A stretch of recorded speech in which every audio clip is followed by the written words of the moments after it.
Hi, welcome to Conversations with a Wounded Healer. I'm your host, Sarah Bueno. Today's guest, I met at Core Power Yoga. I don't know how you feel about Core Power Yoga. When I initially started going, I was thinking, oh, it's the McDonald's of yoga. And sure, it might still be the McDonald's of yoga. I appreciate convenience of the class schedules, first of all, but I found some really amazing teachers there, so I don't want to knock Core Power Yoga. I met Shea Walker. I think the first time I met her was during a restorative yoga class, and I remember her offering Reiki, and I was just like, I need to know a little bit more about you. And I've been taking her classes for several years now. And just the other day was just like, hey, I think you need to be on the podcast. And she said, yes. So that's how we got here today. And Shea Walker is a modern day magic maker. She specializes in helping others heal through many metaphysical means, such as Reiki, yoga, Akashic records, and tarot. As an enabler of happiness, her optimistic intuition style is rooted in the belief that there are no negative readings, only opportunities for further growth and healing.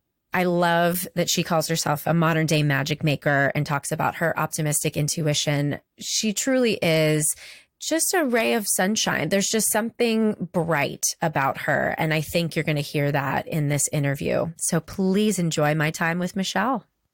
Hi, Michelle. Welcome to Conversations with a Wounded Healer. Hello. Happy to be here.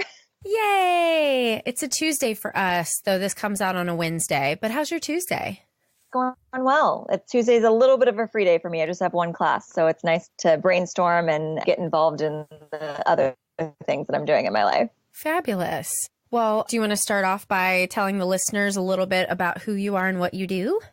So my name is Shea Walker, and that is how I'm known on most of the platforms. And I am a little bit of everything involving sort of metaphysics, spirituality. I kind of have a hand in lots of different places. Primarily, I teach yoga, which is how we know each other. Mm-hmm. And I also do Reiki healing and Akashic records readings and tarot readings. So I have a whole side business that's more based around metaphysics, and spiritual coaching is really how I like to think of it. Rather than thinking of myself as like a psychic or anything like that, like there's an element of that to it. There's definitely an intuition to it, but I primarily think of all of these divination tools as a medium for coaching techniques. So very cool. How did you arrive here? Because I'm guessing you didn't wake up as a child one day and say, I'm going to be a metaphysics spiritual coach. Go. Absolutely not. No. I mean, if we're going through the whole story, Do it. I want to hear it all. Yeah. I had a very traditional Midwestern upbringing in the Christian church and definitely had a little bit of an inclination to things like that. Like, I assume that every little girl grew up wanting to know more about crystals and tarot cards, but I guess maybe that's not the case. But I definitely was drawn to those things and drawn to sort of like witchy movies and characters on TV and anything that felt a little magical. But behind that, there was a lot of skepticism. And so it's actually a really interesting journey. I started with the yoga practice, and it's everything along my journey. I've basically been totally rejecting of the ideas originally when I first encountered them, and then slowly opened up to them. Yeah. So it's like every single time I encounter someone that like doesn't really resonate with the things that I'm doing, I'm like, I get it. I was there. Yeah. So, I mean, it started with the yoga, and yoga was one of those things that, you know, I was in high school, it was super trendy. Like it was when Madonna was big into the yogi stuff, and it was kind of in celebrity culture. So it was like a thing Hollywood was getting really into. And I was very into Hollywood at the time. And so I remember thinking, oh, I'm going to try this yoga thing because all these celebrities are doing it. Yeah. And I purchased an intro to yoga DVD and hated it. I was bored out of my mind. Because I came from a dance background. And so I kind of started doing it. I'm like, this isn't a workout. It's just stretching, which is, so again, like when people say that to me now, I'm like, there's so much more, but I understand where you're coming from. But on surface level, I can see why you'd say that. Right. Absolutely. And so I didn't do yoga for several years. And then I'd actually gone through a period where I went through a really devastating breakup, and I'm a recovered codependent. And at the time I was deeply in a codependent tendency. And so there was this period of time after the breakup where I couldn't move. Like I had a regular workout routine and I literally couldn't move my body in those ways. Wow. And I re-picked up that same DVD that I'd purchased in high school, and it was my salvation, not only for something to move, but something to kind of tap into that spiritual healing. And so that developed over the course of probably 7 to 10 years. And then I became a yoga instructor. And then things started kind of in that really magical, metaphysical way, spiraling into each other. So I went through my training, and through the training, I met a fellow teacher who had trained in Reiki and had a very sort of underwhelming conversation with this teacher about the topic. Like the way that we had this conversation, it makes no sense as to why I was like, oh, I'm going to do this. But for whatever reason, it resonated, even though the teacher was kind of just casual about it. Like they didn't really have a life-changing experience with their Reiki training, but were willing to give me the information. And before I went through the training, I went to a class for the teacher that had been recommended to me, and she was doing a restorative yoga class with Reiki. Well, isn't that perfect? Exactly. Yeah. That was kind of my thought process, because I heard about the Reiki, and again, like those things that you don't even understand when you find this path, why it's calling out to you. Like the only reference that I had to Reiki, which, I mean, just to pause for a second for listeners that don't know what Reiki is, it's a Japanese healing art. And it's basically about placing the hands on different energy centers in the body and balancing out the chakras. But the only reference I had prior to this conversation with this teacher was there's a joke on the TV show 30 Rock about Reiki. Oh, really? It's a one-line thing. It doesn't even explain what it is. It's the first time I'd ever heard the word, but there's a moment where they're talking about how Liz Lemon needs to get a date. And so Jack, Alec Baldwin's character, says, you know, the Japanese believe that the laying hands on someone's body has healing qualities. It's called Reiki or whatever. And he's using this as an excuse to get her to go get human contact on dates.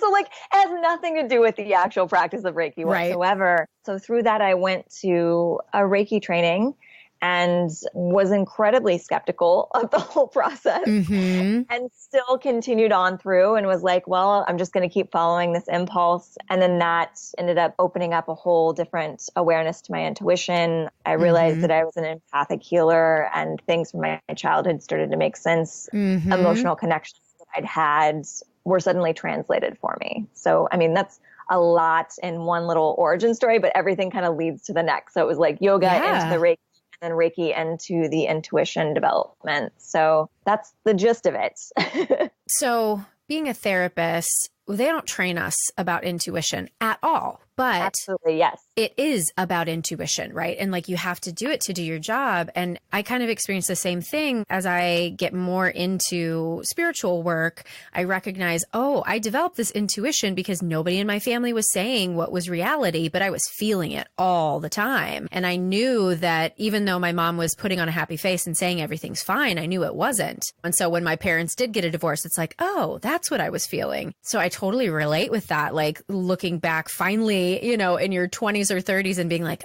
oh, I've had the power all along, just like Dorothy. Yeah. So, I mean, it sounds like you have a little bit of empathic abilities as well. Oh, yeah. Yeah. I get words.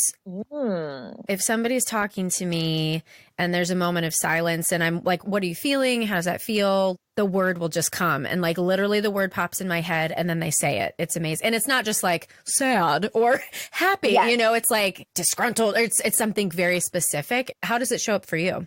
I mean, first of all, I'd like to pause and say that means that you're claircognizant. I don't know if you're aware of the clairs. Yes. I thought that was clairsentient. I mean, this is the definition as I know it and as I experienced it in my life. So clairsentient, I understand why you would correlate to that, because clairsentient is clear feeling. So it's the empathic ability. So it's like actually feeling in your body, either the emotions of the other person or physical manifestations of those emotions in your body. Okay, which that happens too. So like you're picking up on the emotions of the world around you. And that's my primary source of intuition is clairsentience. And I consider myself an empathic healer. So when I give someone Reiki, as I'm giving them Reiki, the way that I know what needs balanced out most is I'll get physical ailments in my body based on what chakras are out of balance. So like if their throat chakra is out of balance, my throat will get sore.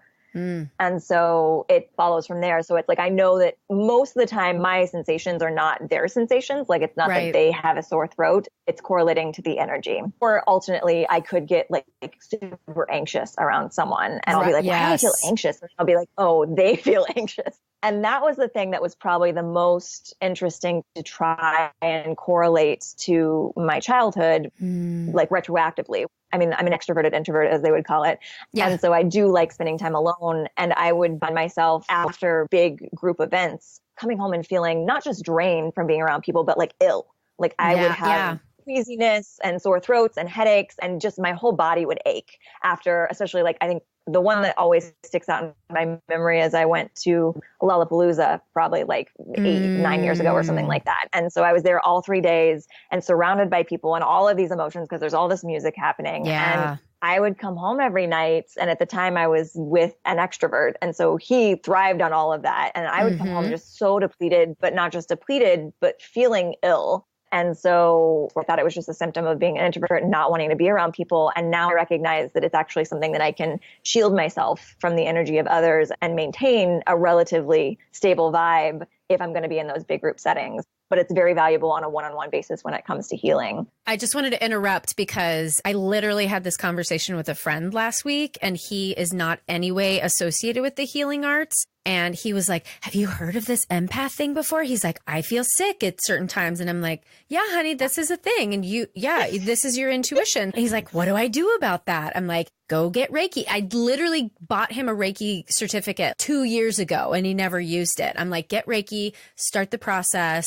There's something out there for you. And so as you're talking, I'm like, I can't wait to send him this MP3 as soon as we're done with this talk, because he's going to be like, holy shit, I need to talk to Michelle. It's going to make so much sense now. And that's how I feel still to this day. I still have realizations that I'll like look back an event in my past and be like, oh, that was the empath abilities that was kicking in. I didn't know. So we all have a little bit of this. Yes. To some degree, we're all empathic as human beings. And so it's not something that's just, I always try to like tell people about my experience in a way that's true to me, but also be like, but I'm not saying this like I'm special. Right. We're all experiencing this. It's just a matter of how aware of it you are. Exactly. So yeah, once you learn how to tap into it, it becomes a superpower. Being empathic makes you more empathetic.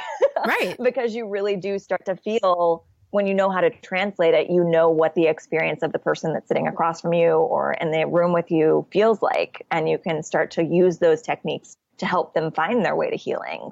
So that's clairsentient. Claircognizant, which is what I think you're speaking to a little bit more, is clear thinking as the translation. And so it's that feeling like you've just had a thought drop down into your head, like from the cosmos. Like they're deposited. Yeah. Yes. When you're like, I have no idea why I'm thinking about this right now, but this just came to me and it's relative to what's happening here. And that one's usually, I mean, it takes a lot of skill to start to recognize that as intuition, because it feels like you're just thinking a random thought. So the fact that you've correlated that with your intuition and you know that it's a translation or you know that it's a powerful tool that you're using is a process to get to that. So like, we don't all start there. So bravo to you. It's one of the things I'm really passionate about when I teach social workers is that it's not just about all the stuff you're learning in the book. It's about you are a tool and the gifts that you have are a tool. And like you said, everybody has them. You just have to tune into it and be aware of it. Absolutely. Yeah. And it takes practice and it takes a lot of self-awareness. Like I feel like the best healers are willing to go super deep into their own stuff, because that's how you discover these things. That's how you learn these translations and deep dive into their own shit to be able to clear out the closet and be able to translate what's happening in their own body so that they can then use it to help others. Yeah, I just can't even imagine, because that's the way I do it. And I finally came to this realization fairly recently that my healing is the priority here. And it's a positive consequence that I get to use that to help everybody else.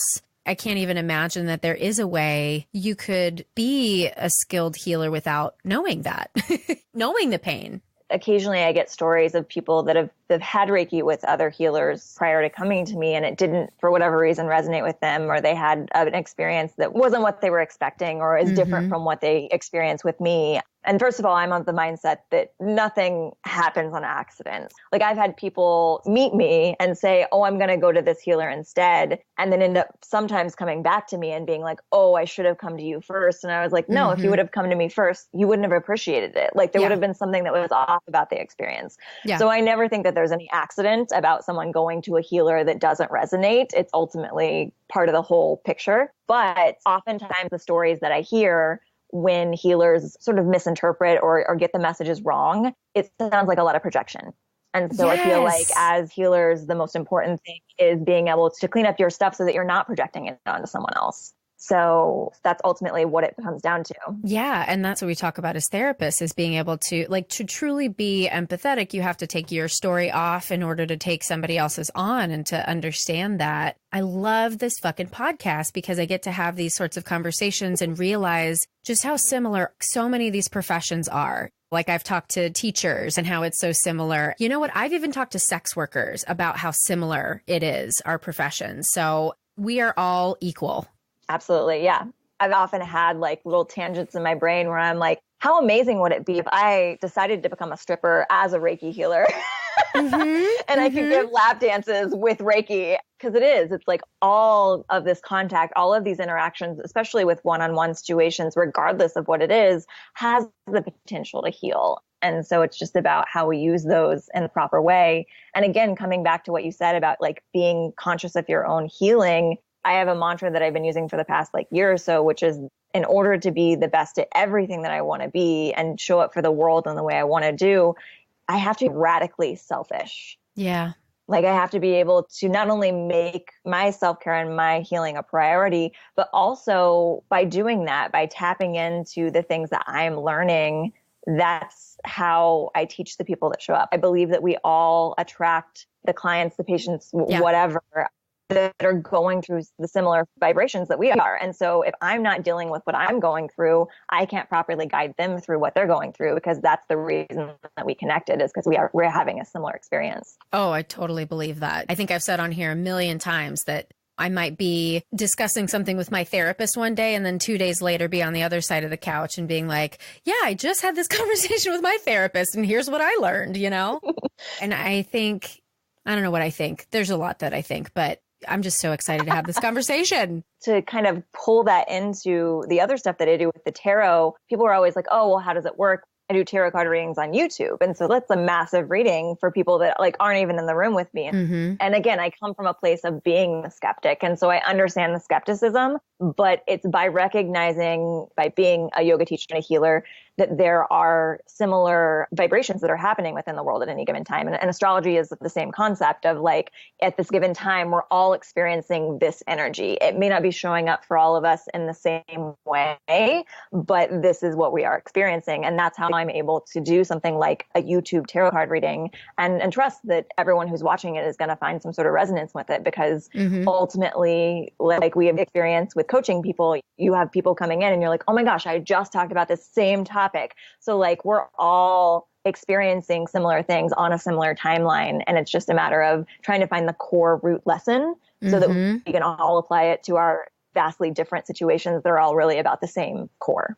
Yeah. Two things on that. One is that I hear skeptics often saying like, well, you just read into your horoscope what you want to read. And it's like, yeah, that's the point. Like, that's how I make it particular to me. That's exactly what it is. And then I guess the second thing is, can you talk a little bit about your journey from skepticism to believer? Because I, too, was a skeptic. I have always said, like, if you told me 5 years ago I would be interested in Reiki and crystals and all these things, I would have told you were full of shit. And now look at me. I cannot stop buying crystals on eBay. It's a problem. So what did that journey look like for you? Absolutely.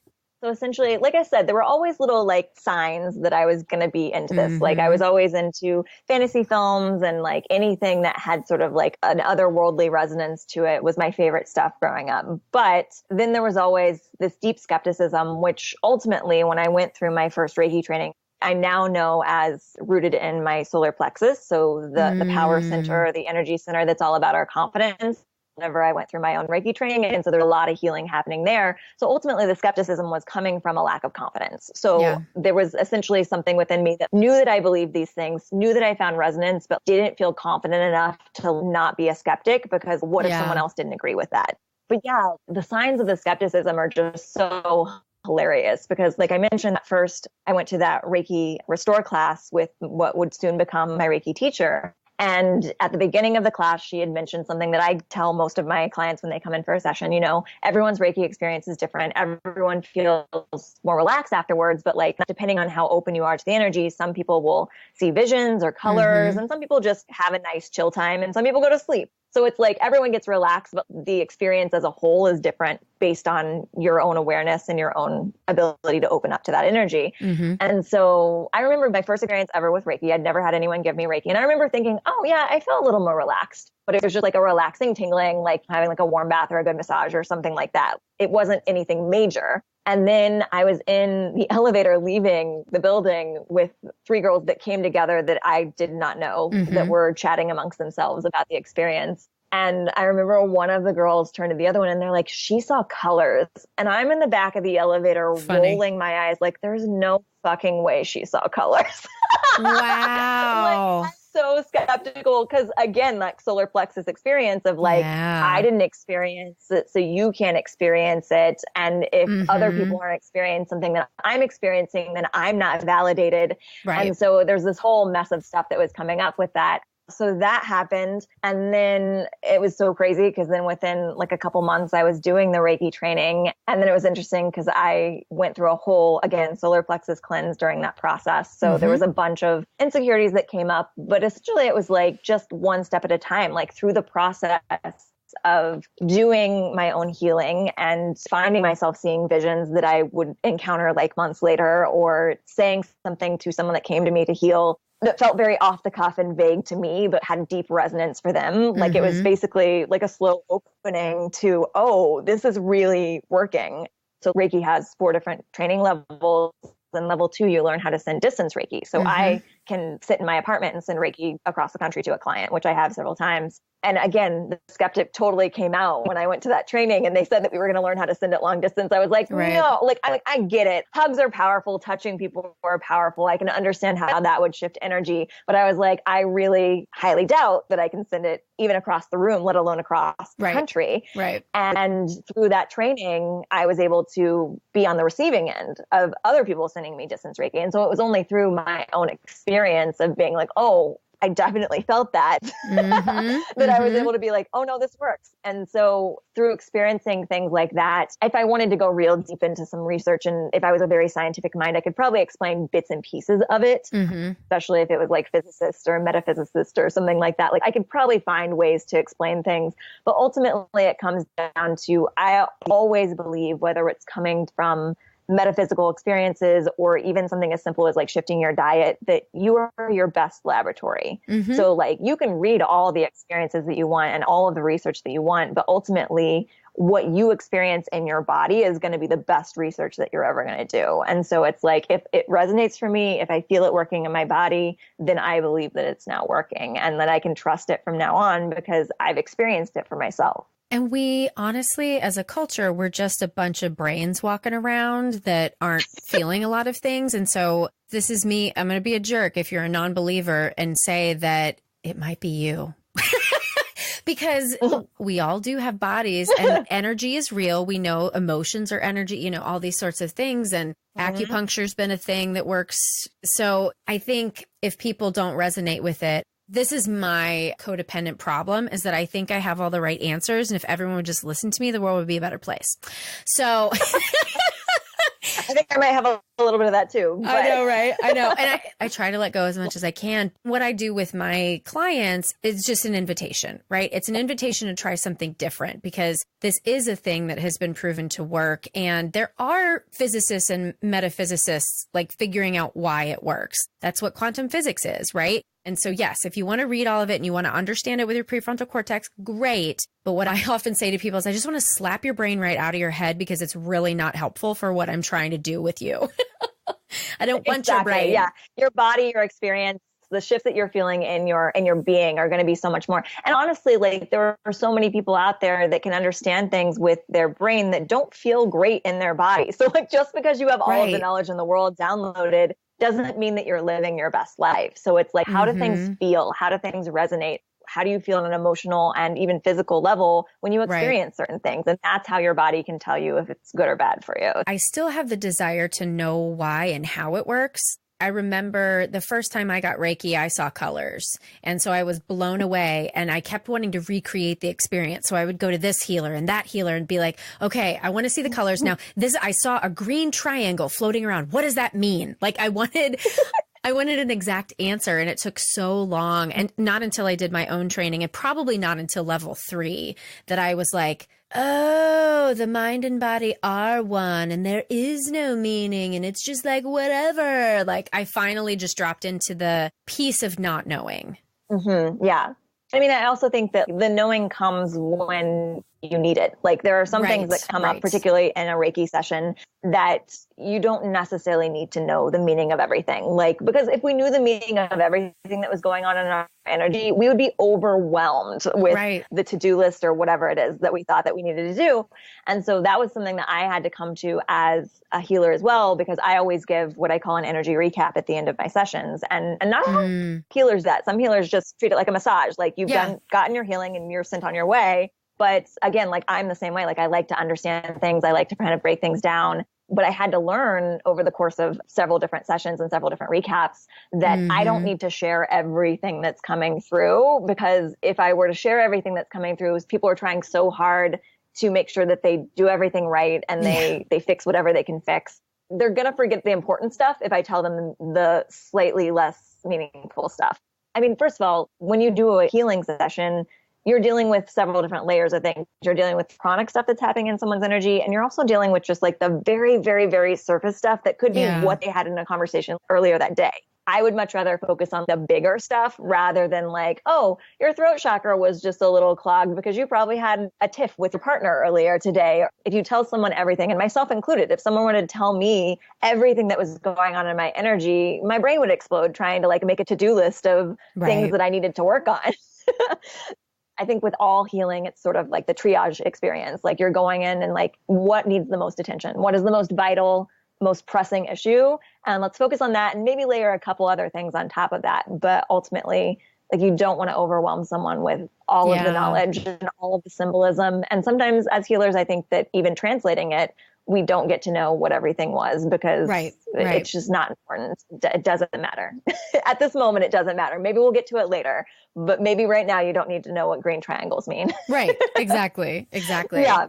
And speaking of being overwhelmed, I'm curious if you would share with the listeners, what's your energy hygiene routine? Because you said that you found a way to kind of keep yourself safe from getting other people's energies. I think that might be really helpful. First things first, water is vital. So if you find that you are picking up on other people's energy a lot, both drinking water, staying hydrated, and baths and showers are super, super helpful in cleansing the energy. And this is something that I didn't fully tap into until probably 3 or 4 years into teaching. And so I would be teaching yoga and touching all these people and giving all this Reiki. And obviously, even teaching yoga and getting sweaty throughout the day, like there's only so many showers in the day that you want to take. Right. You shower in the morning and it's like, how many showers should I be taking? And so there would be times that I would do a couple classes and then take my second shower of the day and then be like, well, I'm not going to take a third shower like at the end of the night. And so I've learned that the end of the day shower is almost vital for me if I've been healing or teaching in any way. And it does mean that I use a little extra coconut oil throughout the winter months, especially because I'm usually showering at least twice a day. And, you know, if you found that it was helpful, maybe you just switch your showers to the end of the day. But it's definitely the quickest way to release the energy of other people, especially if I've been out in public and I can't even tell where the energy came from and I have all these aches and pains. Nothing releases it quicker than a shower. Sometimes it's just like literally hop in and pop out. Like as long as the water is on my body, it rinses it off. So energy does kind of leave like a film on your being. And so like the water is a really cleansing process. The other thing I would say is just being really aware of how open your own energy is, because while we don't have to like wall ourselves off to people, this is being awareness of when you are just wide open for anyone that walks through, and when you need to kind of like shut down. And it doesn't really necessarily have anything to do with good versus bad energy as what you're letting in. Sometimes the best people in our lives are the ones that we need to kind of shut the energy down a little bit with, just because you need to maintain something for yourself. So I actually had a dear friend recently that I did an Akashic Records reading for him, and he was a very, very open-hearted, pure-hearted soul and very loving and very caring. But because of that, what I saw on his records is that his heart was almost like this open room that anyone could just walk in and throw a party and like do whatever they wanted. And there was no space for himself. And so one of the things that we worked on is I told him to make sure to build inside his heart. So build a room inside his heart and keep that just for him. And I think that's good advice for all of us. No matter how much you trust the people around you, it's not about trust. It's not about being able to open up to good energy. It's about you always need something to like maintain for yourself. Spoken like a good codependent in recovery. Yes, absolutely. Making sure there's always something for yourself and that you're not just giving it all away or opening it up for everyone. And it's definitely a process. And it's a process of like learning, like this particular friend, like we've talked about, like, oh, make the room a little bit bigger and add a skylight and like whatever you can visualize. And then the final thing, what I'd say has to do with visualizations. The more that you can visualize any sort of protection around you, or I'm a big believer in creating meaning to things that wouldn't necessarily have meaning. So I believe, I guess what comes to mind, like the practical magic, the star has power because you believe it does. Yeah. I believe that we can assign powerful protection to anything that we want. So like, there are crystals that are protective. There are things like that. But like I have a fake leather jacket because I'm vegan, but I have a fake leather jacket that I've just told myself that this repels energy. And so if I have that jacket on and I feel like I'm surrounded by too much energy, I'll zipper it up and I'll just make sure that I'm protected in that way. Or I also just do visualizations of imagining a glass cylinder coming down around my body and just disconnecting all of the cords that I've picked up on all throughout the day. So visualizations and creating your own rituals and your own meaning behind maybe things that you wear or do every day are really powerful as well. Because a lot of it is the mind and the energy that's connected to the thing. So like the more you can shift your mindset, the more that the energy starts to shift. And then I would say the final thing is, this is a recent shift that I've had where I went from thinking of trying to like block out negative energy to instead thinking of pushing so much love out from my being that it pushes all the negative energy away. I love that. And it's because whenever I would get into this mindset of like, I got to block it, I got to block the negative energy. First of all, you're just focusing on the negative at that point. Like you're focusing on all the negative stuff that's coming through. And so that ends up being what you're manifesting because that's what you're looking at. And I would also feel like I would get smaller. Like I would feel like I was contracting because I was trying to protect myself from that negative energy.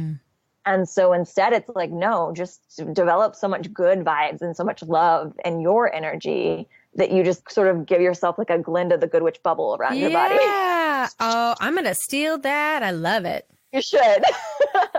So develop that Glinda the Good Witch bubble around your body so that you're pushing out love. And then you're doing twofold. Like not only are you protecting your own energy from any negative vibes, but you also are kind of healing other people around you in that way as well. Because ultimately someone's going to feel that. Someone's going to feel that love, whether you even interact with them or not. Dig. Totally dig. Well, let's shift into, we've thrown around the word healer a bunch of times and healing already, but how do you feel about the term healer as applied to what you do?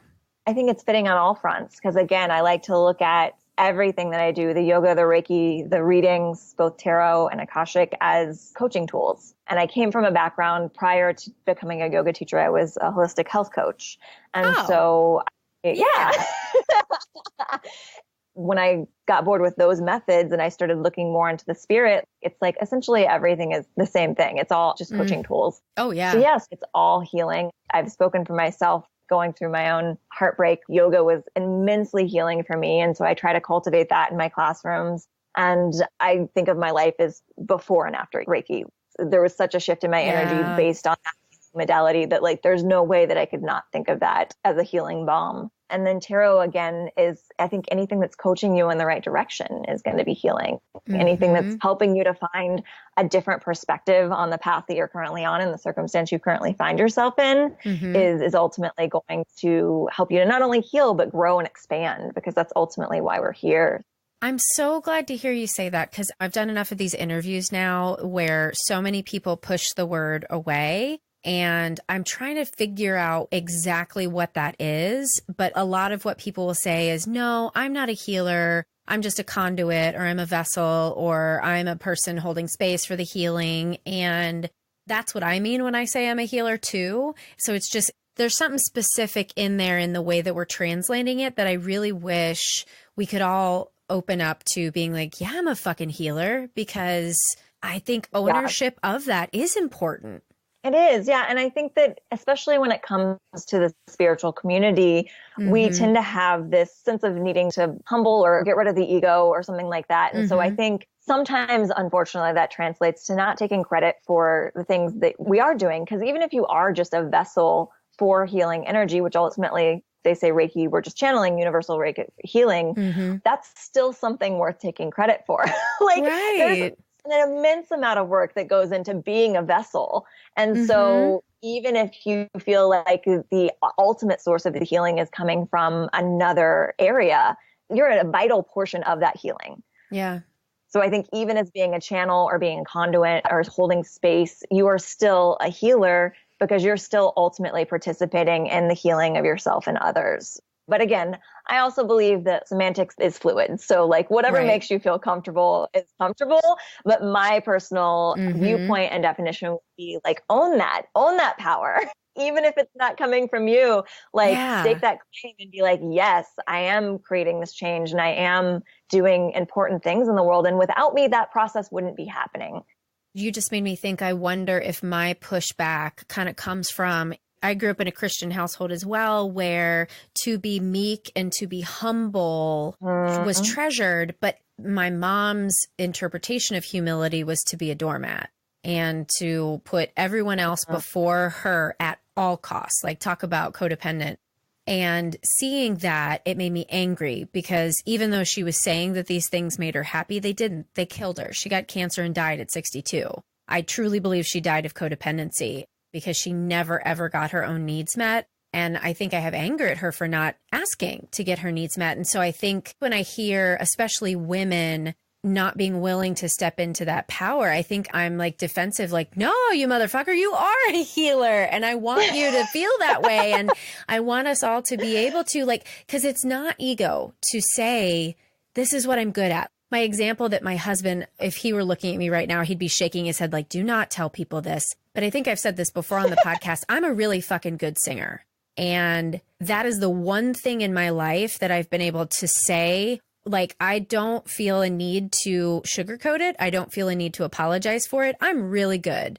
And it's partly God-given talent, and partly I worked really hard to cultivate skill. Absolutely. But I'm not saying it from a place of ego, because I think the ego piece would be, I am better than you. I'm just telling you that it's a fact that I'm a really good singer. And I wish that I could say that as a therapist too, but there's a piece that, because as a therapist, I have power over people, quote unquote, I don't feel that way, but that's what the role gives me. And so I guess as a healer too, that might be the other piece of it, is this power differential. If I then unabashedly say I'm a really fucking good therapist, then because I have power over someone else, that might be threatening. And I wonder, I'm just coming to this now, Michelle, you have just lit a fire under me. But I don't know. Do you have any thoughts on that? It's interesting, because I almost wonder if the hesitance for saying something like I'm a really good therapist might be because it is a partnership. That thought occurred to me. Maybe that's also the healer hesitation as well. Because not only were you partnering with some sort of higher energy, but you're also partnering with the person that you are healing or coaching or whatever. Your client's part of that healing process. Yeah. And so I think that it's possible to own the label of healer, but also recognize that your healing capacity has to do with your client's capacity to be ready to be healed. Right. I also don't think that one shouldn't be reliant on the other one fully. Like the overall experience of that particular circumstance is going to definitely develop based on both of the people's ability to heal and be healed. Yeah. That doesn't mean, and that's something that I actually tell a lot of my Reiki students, because I train people as well, as I say, just because someone's not receiving the Reiki energy doesn't mean that you're not giving Reiki. Like there are sometimes that someone will just simply be blocking the energy for whatever reasons. They're not ready, they're skeptical, and it doesn't make you a bad healer and it doesn't make them a bad client. It just means that the timing is off and that they're not ready to open up to that type of energy. They're not ready to heal. They're not ready to look at that part of themselves. and that's just timing. So when you said it as the basis of a therapist, like, I still believe that you should be able to get to a place where you own it, but it made more sense to me as to why there might be a hesitation, because your label of a really good therapist, people might want evidence of that and be like, oh, I mean, not that they wouldn't have evidence of that, but like the fear there is, what if I make that claim and then I meet someone that I can't be a good therapist to because of their things that they have going on and what they're blocking. And then the fear is looking like a fraud because this one person can say, oh, I wasn't magically healed by this person. And it goes with all healers. Yeah. And it's all about what other people think, because I know that I've had clients before that I wasn't able to help. And I know that it wasn't me. I know that it was because at whatever point in their journey, they weren't ready. But you're right. It's about, if I make that claim and then somebody proves me wrong, that's it. It's a fact, but it's a subjective fact. Yeah. Whereas something like, I'm a really fucking good singer, we kind of have sort of like a guideline for that. You're more capable of like making that claim without the fear, because we all kind of sort of agree upon what a good singer sounds good, like. Right. So yeah. And then I also think that there's the mindset of like healing and therapy and all of these modalities. We have so many different perspectives on these things. I still come from a household where when I went into therapy for a time period, my parents were sort of afraid. Yeah. They weren't unsupportive, but they were kind of like, well, what's going wrong? Like, from that mindset of like, there's something broken or there's something that needs to be fixed. And that's why you go to therapy. And oftentimes that's helpful, but that's not always the case. And so because we have this sort of mindset where we're not really clearly defining what's good and what's bad, and like, it's really hard to get the whole storyline there. With something like healing and coaching and therapy, in order to make a full assessment of how good that person's abilities are, you would have to talk to not just the healer, but also the healee, and probably try and consult other sources outside of that, because they're going to have their own conflicting stories as well. So it's almost like you have to be a fly on the wall and completely have an objective viewpoint of everything that occurred in order to be able to fully make that statement or to fully support that statement. And so ultimately it comes down to, you have to decide for yourself what a good healer looks like. And then you can be able to make that claim based on what it is that you have defined for yourself. No, you just made me even more so want to do a research project so I can actually operationalize it. That's what you did. You lit a fire under my ass again. Like, I'm going to fucking figure this out. It's funny. I feel like part of my role in this lifetime is to, because I was born a skeptic and not necessarily into these things and do have a very logical mind, but also love the magic and embrace it and have begun to believe in it. Like, I think part of my job is to marry those things for people. So I want to do that. Do you have Gemini somewhere in your chart? No, but I'm an Aquarius. And so Gemini is like my BFF. Do you happen to know what your North Node is? That's like real deep astrology. Ooh, but I don't. I have my charts upstairs. If I had it, I would pull it out. I almost wonder if your North Node is Gemini, because I have a North Node Gemini, and it's because the Geminis are very much the communicators, the teachers, and the translators of the zodiac. And so the North Node is essentially the karma that you've been brought into this life to sort of like overcome, and sort of like a life goal. The opposite of that is what you have experienced in past lives. So like, this is getting a little, trying to do a little glaze over this really in-depth version of astrology. So there's the North Node and the South Node, and the South Node is ultimately the sign that's completely opposite of whatever your North Node is. And so the South Node dictates the things that you came into this life being skilled at. Like, you've done several lifetimes working on these things. And then the North Node is the opposite energy to that. And so it's like your karma this lifetime is to try and incorporate as much of the opposite energy from what you've been, but it also ends up being part of your life path. And so I wouldn't be surprised if you have some Gemini somewhere in your chart, whether it be your Mercury, your North Node, or maybe even your midheaven, which is sort of like your life purpose as well. But yeah, I fully resonate with that idea of like, oh, I need to translate this for you. I need to find a way to help understand this, even if it's a concept that's completely foreign to you. I'm a big fan of metaphors for that reason. So it's like, anytime I'm trying to like explain something to someone, I try to like take it back to like, okay, what's their reference point? Where can I find the metaphor that like at least sort of helps them to grasp this concept? Yeah. Well, I have to ask the question about wounded healer and how you feel about that term.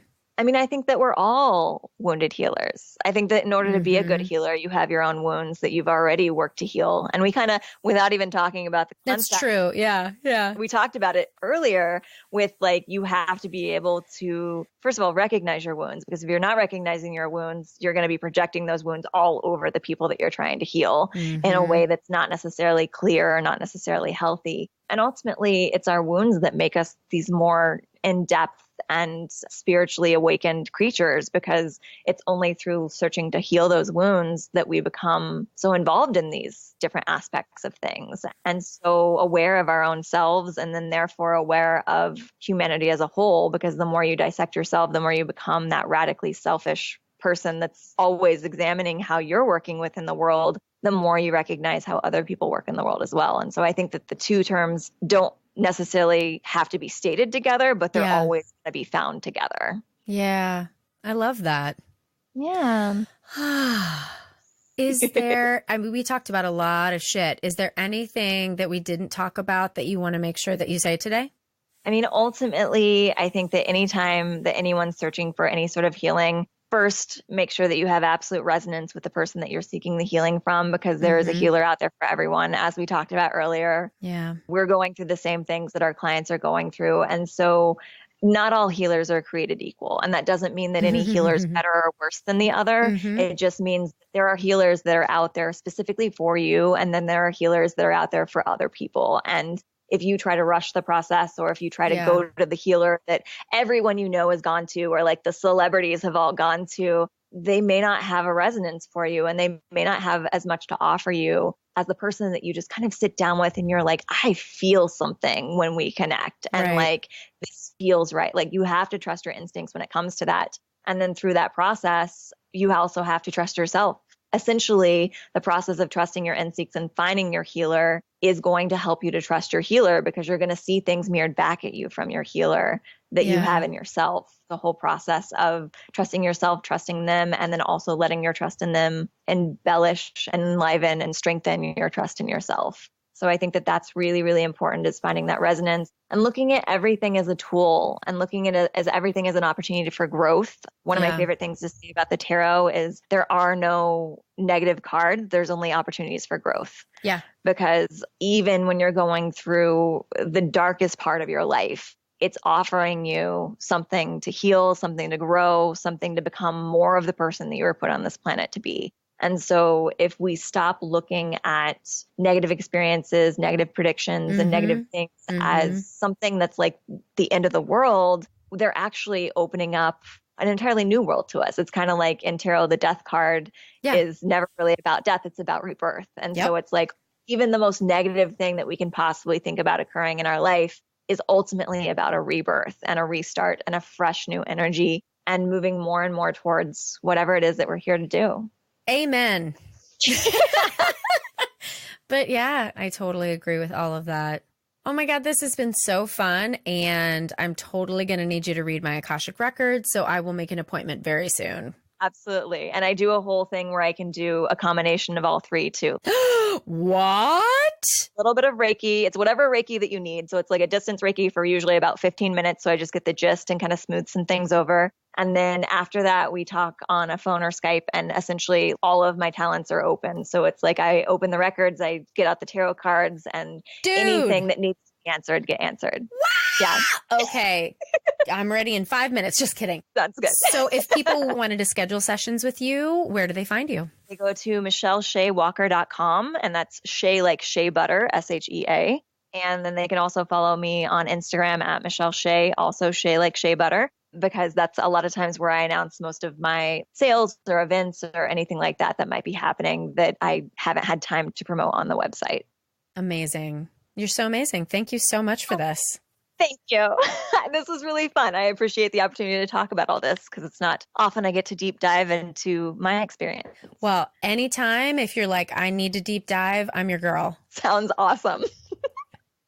Thank you so much to my guest, Michelle, for joining us today. And thank you for listening. And as always, thanks to Andrea Klunder and Edwin Ruiz at the Creative Imposter Studios for editing, to my friend Liam O'Donnell for that awesome album art photo, and to Ben Mueller for our theme music. To find out more about Michelle or any other guest, you can visit our website at www.headhearttherapy.com/podcast. And please, if you have a second, give us a shout out in some way, whether that's to review us on Apple Podcast or to connect with us on Instagram or Twitter or any of the amazing places that you're connecting with people. We'd love to hear from you. Thanks so much. Till next time.